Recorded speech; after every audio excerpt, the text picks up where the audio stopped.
Hello, I'm Otis Corbett, and today I want to share a word about the master of nature as I comment on passages from Luke 5 and Matthew 8 and 14.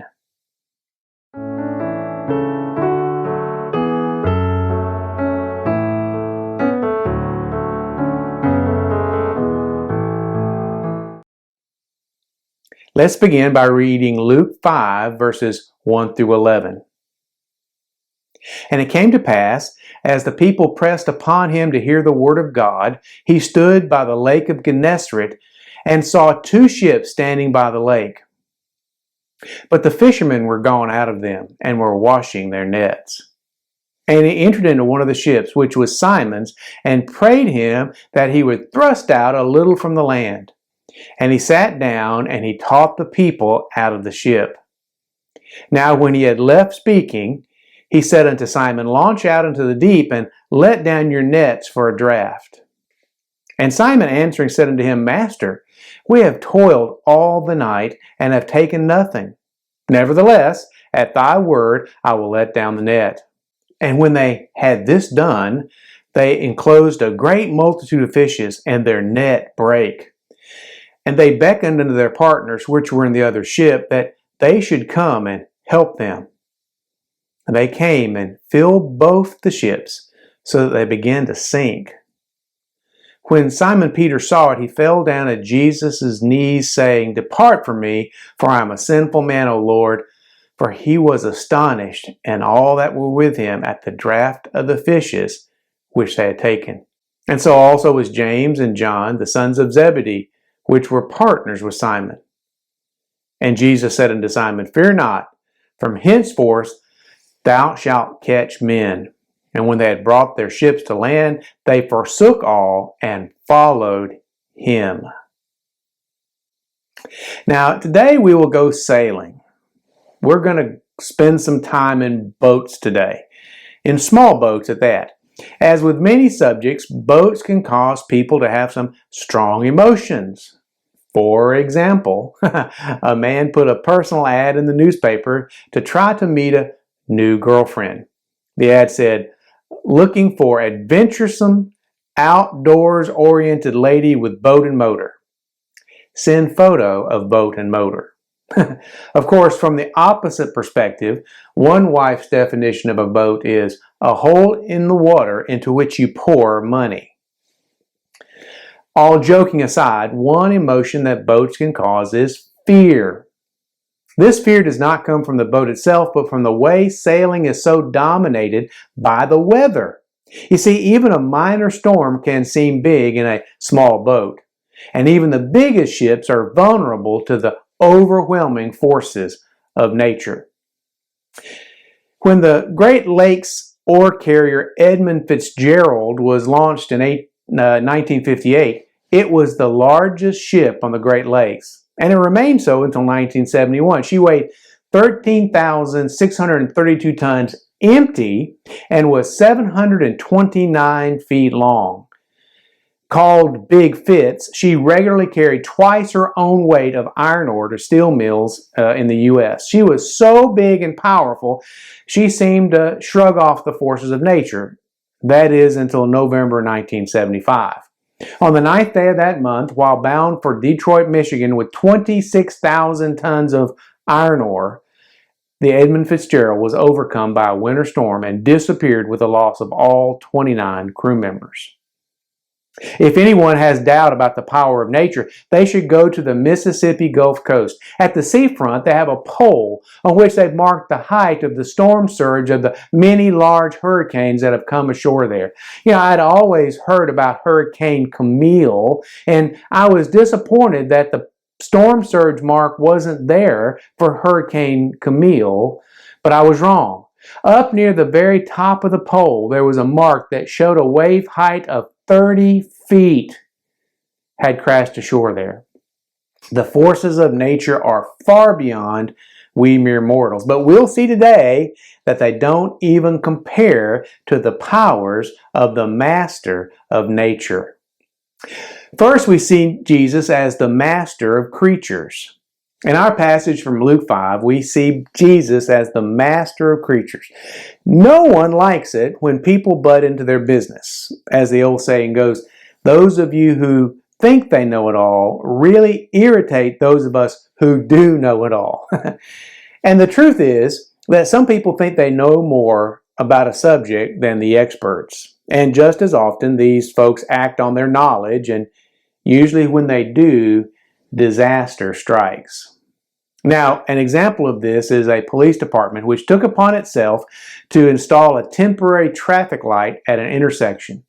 They had not done the proper consultation with traffic engineers, and a fatal traffic accident was the result. They thought they knew more than they did. Now, Jesus should not have known about fishing. He was a trained carpenter and he was a religious teacher. And this kind of fishing was not done just by anyone. These fishermen were highly skilled and trained and had done this for a long time. Catching fish with a net isn't easy. It's actually an industrial process. Yet Jesus did know more about these creatures than these expert fishermen did. You see, Jesus is the master of creatures because he is the creator of all things, as we read in John 1, 1 through 4. In the beginning was the Word, and the Word was with God, and the Word was God. The same was in the beginning with God. All things were made by him, and without him was not anything made that was made. In him was life, and the life was the light of men. Because Jesus is the creator, we need to honor his knowledge. We need to follow his instructions to have dominion over the world and to be good stewards of the world. If we violate his guidance, we risk losing out on his abundance. Jesus was the master of creatures. We need to listen to him about creatures. But Jesus was also the master of storms. Let's continue reading by reading Matthew 8, 23 through 27. And when he was entered into a ship, his disciples followed him, and behold, there arose a great tempest in the sea, insomuch that the ship was covered with waves. But he was asleep. And his disciples came to him and awoke him, saying, Lord, save us, we perish. And he saith unto them, Why are you fearful, O ye of little faith? Then he arose and rebuked the winds and the sea, and there was a great calm. But the men marvel, saying, What manner of man is this, that even the winds and sea obey him?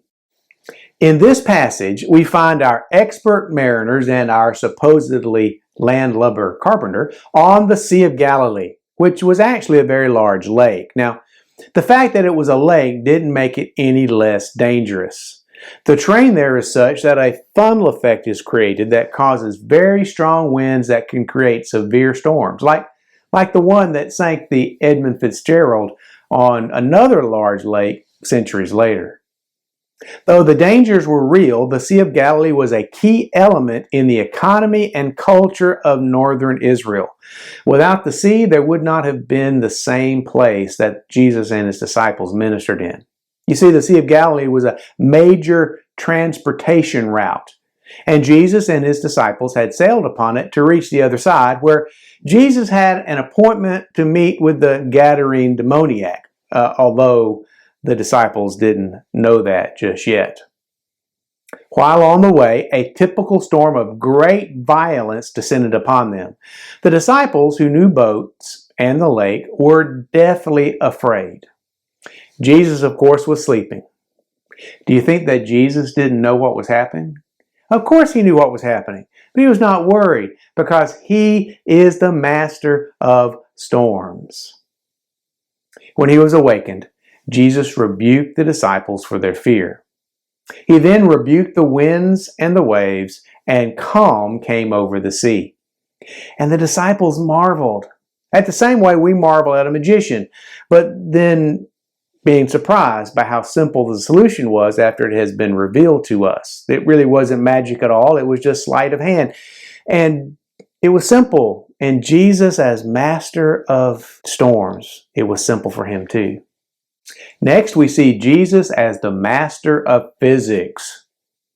For experienced fishermen, it seemed that the disciples had a tendency to get caught at sea in severe storms. Now, the next time this happened, in Matthew 14:24 through 33, we learn that Jesus was the master of physics. But the ship was now in the midst of the sea, tossed with waves, for the wind was contrary. And in the fourth watch of the night, Jesus went unto them, walking on the sea.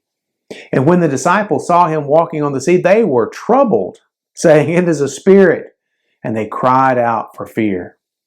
But straightway Jesus spake unto them, saying, Be of good cheer, it is I, be not afraid. And Peter answered him and said, Lord, if it be thou, bid me to come unto thee on the water. And he said, Come. And when Peter was come down out of the ship, he walked on the water to go to Jesus. But when he saw the wind boisterous, he was afraid. And beginning to sink, he cried, saying, Lord, save me. And immediately Jesus stretched forth his hand and caught him and said unto him, O thou of little faith, wherefore didst thou doubt? And when they were come unto the ship, the wind ceased. And then they that were in the ship came and worshipped him, saying, Of a truth thou art the Son of God. God created our world, and he designed it to run in certain ways. He created the laws of biology. He created the laws of chemistry. He created the laws of meteorology and of oceanography, and he created the laws of physics. Our belief in an intelligent creator prompted us to systematically study nature, because if there was a design behind the creation, we could discover it and discover how creation works. And these are the roots of modern science. Even though science now seems to despise our faith, in truth, science came out of our faith. God's design was perfect, and it was only marred by human sin. And the laws of physics are largely immutable. They work the same way every time. And we can use them for our own purposes, like flying an airplane, but we can't alter them. Now, when we use the laws of physics properly, we can do wonderful things, like I said, like flying an airplane or sending a rocket to the moon. But when we violate the laws of physics, we pay the price. People often perpetuate the myth that bumblebees violate the laws of physics. Well, nothing that can fly can violate the laws of physics. However, if you jump off a building with an open umbrella above you, you will violate them, and the results will be painful. Jesus showed us in these verses that he is the master of physics. A man can't walk on water, but Jesus could. And not only could Jesus walk on water, but he could empower Peter to do it as well. Jesus was the master of physics. Finally, we need to see Jesus as the master of our fears. Because human sin has marred God's perfect creation, the world is a dangerous place, and this causes people to experience fear. People are often afraid of four-footed creatures, like the young lady who, when she was a child, had a puppy dog knock her down and stole her graham cracker, and she was made afraid of dogs by that. Years later, she ran away from a German shepherd that was barking at her, only to fall and hurt herself. People are also afraid of two-footed creatures, like the mother who would always call her daughter when a convict had escaped, or if the local police were looking for a fugitive. Jesus, of course, is the master of all creatures, two-footed and four-footed. And we need to let him be our master of our fears about creatures as well. People are often afraid of storms too. Storms are violent and can cause destruction and death. I know a family whose home was once hit by lightning and almost burned down. It caught fire and almost burned down. They never left the house again fully empty. Someone was always at home just in case lightning might strike the same place twice. But Jesus demonstrated that he's the master of storms, and he needs to be the master of our fear of storms also. People also have what has been called on social media FOMO, or fear of missing out. Like children who don't want to nap or to go to bed at night because they're afraid they're going to miss out on something. People sometimes are afraid they're going to miss out on something. We often think that God's way is not the best way. We're going to miss out on something. We try to find ways around the rules of creation. We think we're going to miss out on something. We try to find pleasure in ways that God didn't intend. We think we're going to miss out on something. We try to find power in ways that God didn't intend, and we think we're going to miss out on something. We rebel against His plan, and when we do, it costs us because we think we're going to miss out on something. Jesus is the master of creation, and He needs to be our master as well. We need to seek His abundant life, not our false abundant life. In conclusion, Jesus is the master of nature. He created nature for our blessing. And the way we're most blessed by it is by allowing Him to be our master also. Have we done this today? Or are we still trying to be our own master? Surrender to Him today. He is the master of nature, and He should be the master of us too. Thanks for watching. I'll be back soon with another word from the Bible that we can share together. Every blessing. I'm Dr. Otis Corbett.